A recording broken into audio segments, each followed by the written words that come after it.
Hi bro, how are you? Fine bro, how are you? Super. And first of all మీ గట్స్కి hats off. ఎందుకంటే ఎక్కడ అంటే press మీట్లో అవ్వచ్చు, ఇంటర్వ్యూలో అవ్వచ్చు, ఎక్కడ ఫస్ట్ ఆఫ్ ఆల్ భయం అనేది ఎక్కడ నాకు కనిపించట్లేదు.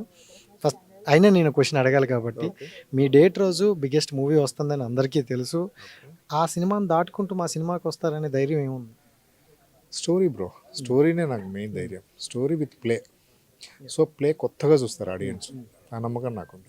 మీరు స్టోరీ అంటున్నారు, ఓకే, ఇది బాగానే ఉంది. బట్ స్టోరీని ఆడియన్స్ చూడాలంటే ఫస్ట్ ఆఫ్ ఆల్ థియేటర్ వరకు రావాలి. సో థియేటర్ వరకు ఆ రోజు రావడం కోసం మీరేం చేస్తారు? ఇందాక నాకు మీరే మంచి బజ్జి ఇచ్చారు. సో ఇందాక మీ పజిల్ని బ్రేక్ చేస్తే ఏమి ఇస్తామన్నారు. సో నేను చెప్పాను ప్రొడ్యూసర్స్తో మాట్లాడి రేపే అనౌన్స్ చేస్తాను. సో అది చాలు. సో ఎవరైనా బ్రేక్ చేయొచ్చు, వాళ్ళకి మీతోనే చేపిస్తా. అండ్ ఒక డెబ్యూగా వస్తున్నప్పుడు చాలా బాధ్యతలు ఉంటాయి, చాలా రెస్పాన్సిబిలిటీ ఉంటాయి. ఎందుకంటే ఫస్ట్ ఈజ్ ఆల్వేస్ బెస్ట్. ఇండస్ట్రీలో చూసుకుంటే తెలుగు ఇండస్ట్రీలో చాలామంది వచ్చారు, ఒక్కసారి ఫ్లాప్ అయితే ఎక్కడ కనిపించకుండా వెళ్ళిపోమని చాలామంది ఉన్నారు. సో ఇది మీరు చేస్తున్నప్పుడు ఆలోచించారా కొంచెం ఇదే బెస్ట్ మనకి స్టోరీ అని? లేదు, నా దగ్గర ఉన్న అన్ని స్టోరీలు బెస్ట్.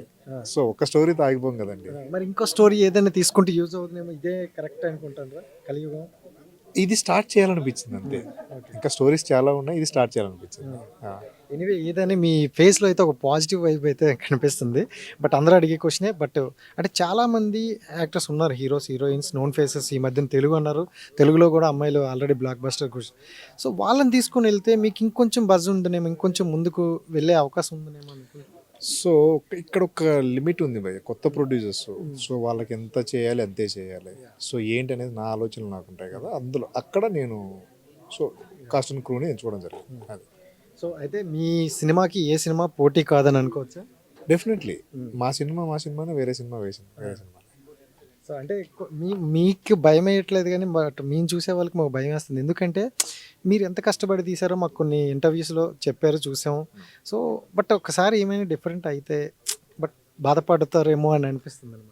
అవ్వనండి, ఖచ్చితంగా ప్రేక్షకులను సాటిస్ఫై చేస్తా. యా, అదైతే ఖచ్చితంగా చెప్పగలను. Thank you so much. నేను ఎంత వేస్తున్నారా?